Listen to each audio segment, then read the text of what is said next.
parachutes? Wow!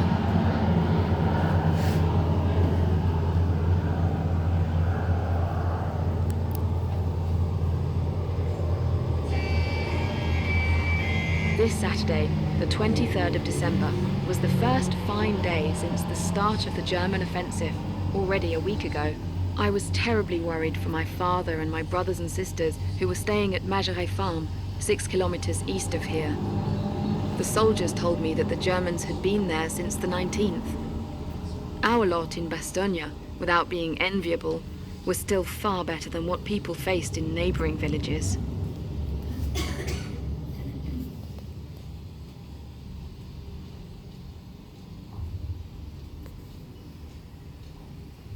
It's Roger. He's bringing some wood for the stove. Lend him a hand. Help him bring it down.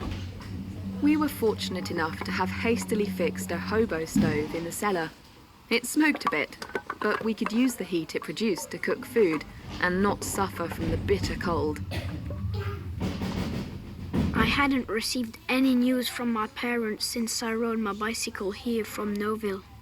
I often heard the noise of the cannons from over there. These past 2 days, it's been calmer in Bastogne. Into the cellar, Emile! Quick! Into the cellar! Par ici! Venez! Vite! Hey! Come! Quick! À la cave! The cellar! Dépêchez-vous!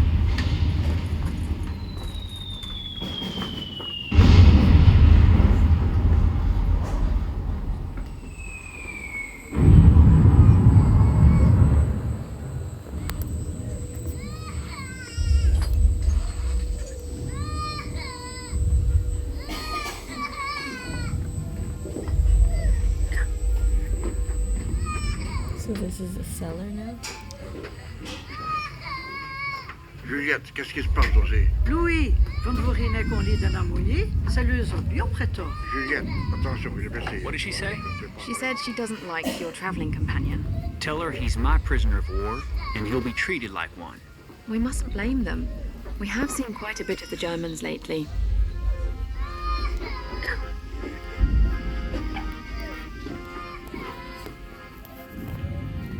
My arm began to ache, and I felt as if I were a cat, let loose in the middle of a kennel. Fortunately, my guard dog seemed to be aware of his duties as a soldier. We're not going to be bothering you for too long, just until it quiets down. I have to take him to headquarters, just 200 meters away. We'll make some room for him. Your prisoner is wounded.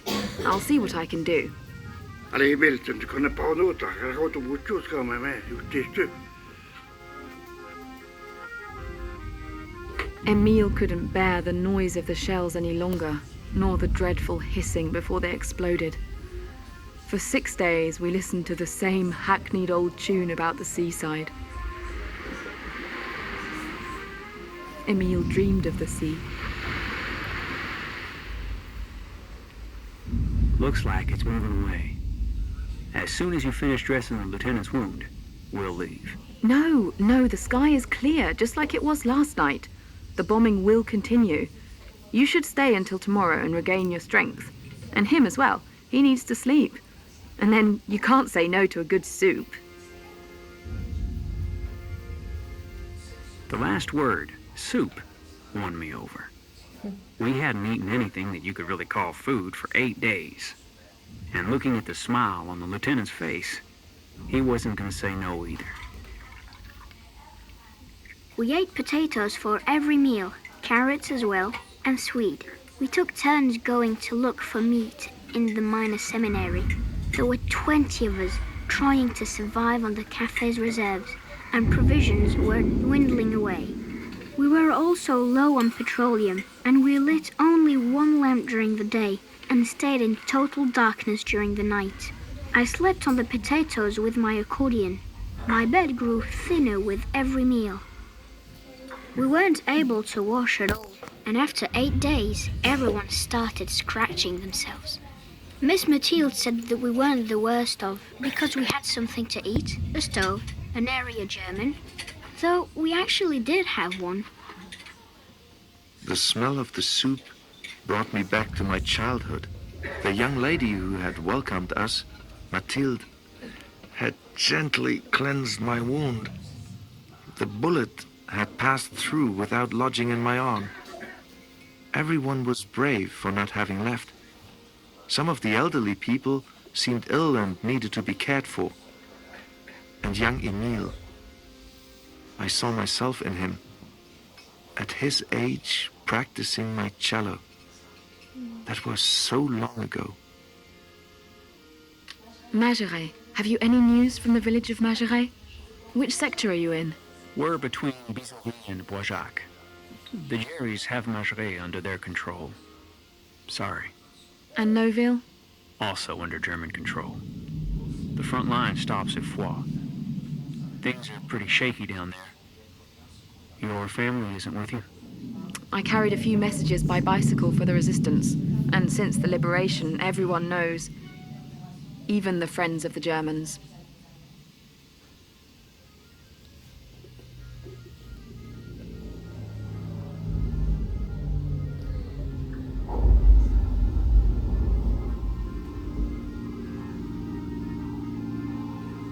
We played a little. Emile liked it, because two people can make more noise than one. Hans, that's the name of my prisoner, he mined that he knew how to play the cello. Emile and I were impressed. It's tough to play the cello. Afterwards, we kept on talking in the dark. Emile fell asleep between two waves of bombers. That night there were a total of 3.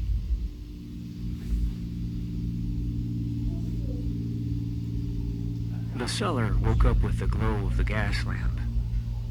We had talked and talked some more under the bombs during the night.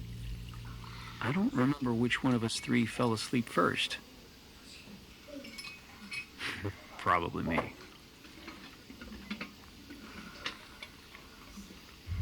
Would you care for some coffee? It's not very strong. We must save what we have. You may have 2 Secours d'Hiver biscuits. They're a bit soft. It's the humidity. Ours are as hard as rocks because of the cold. If they don't want their biscuits, I'll take them. I gave my biscuits to young Emile, who hesitated a moment before smiling at me. Thank you. The soup from the evening before was better than the coffee that morning, but for me that night in Bastogne is still today one of the few human moments from the damned war which I had already lost. Okay. Hans, let's go. They're waiting for us at headquarters. Thank you, Mathilde. Tell Emile that I'll play his waltz on my accordion as soon as I get to the ocean. I'll never forget it. Au revoir, garçon. Au revoir, tout le monde. Hi, Don.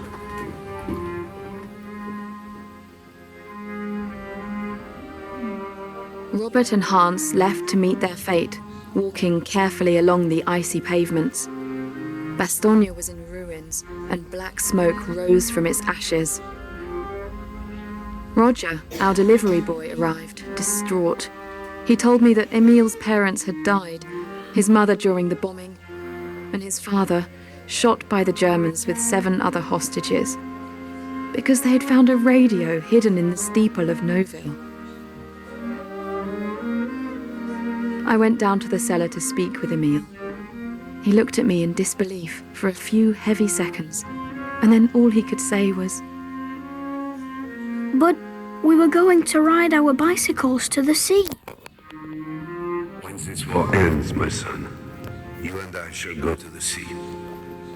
On our bicycles. Holy smokes. That evening, Christmas Eve, we went under the firebombs to the boarding school run by the Notre Dame sisters, where Father Fécherolles held mass amongst the wounded who crowded the corridors. Everyone prayed for those who had died in the bombing the night before, especially for Mother Superior and Renée Lemaire, a volunteer nurse. They were both killed with the wounded they had been helping.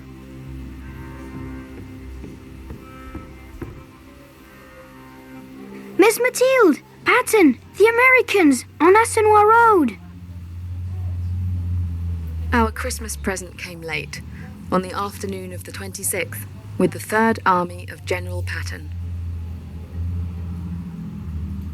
A new round of Americans came cruising through the streets.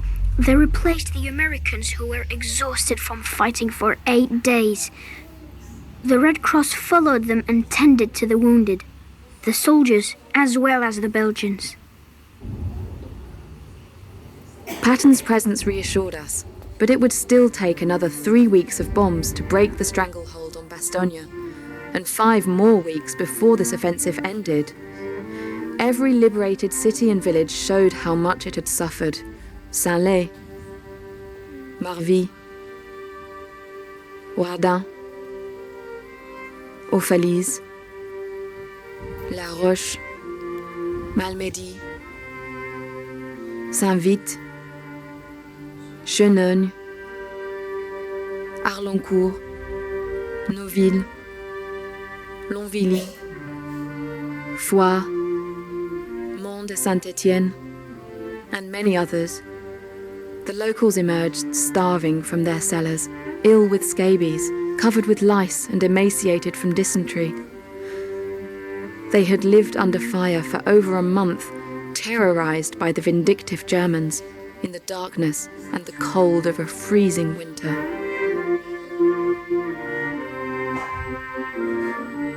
The phosphorus bombs had burnt down 2 buildings of Majoret Farm, but my family was safe. They had spent 2 nights hidden in the forest during the worst of the battle. The countryside was covered with carcasses of vehicles, weapons, and ammunitions, which were still dangerous. Many months passed before life returned to normal. I had decided to live with my uncle Victor above the cafe, which, fortunately, was not damaged too badly. He told me that when I finished my studies, I could take on my father's bicycle shop. I would like to specialize in racing bicycles. Liège-Bastogne will come back, that's for sure. It will become a great international race.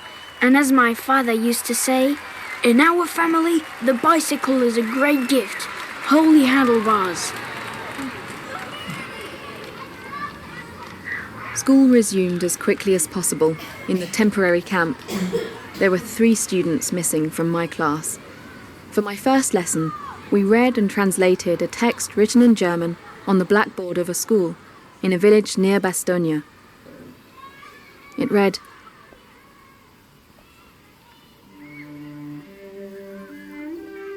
"May the world never see a Christmas night like this one again. There is nothing crueler than to die by weapons, far from one's children, wife, and mother. To snatch a child from his mother, a husband from his wife, a father from his children. Is this worthy of a human being? Life can only be given and accepted for love and respect. Universal fraternity will undeniably rise from the ruins, blood, and death."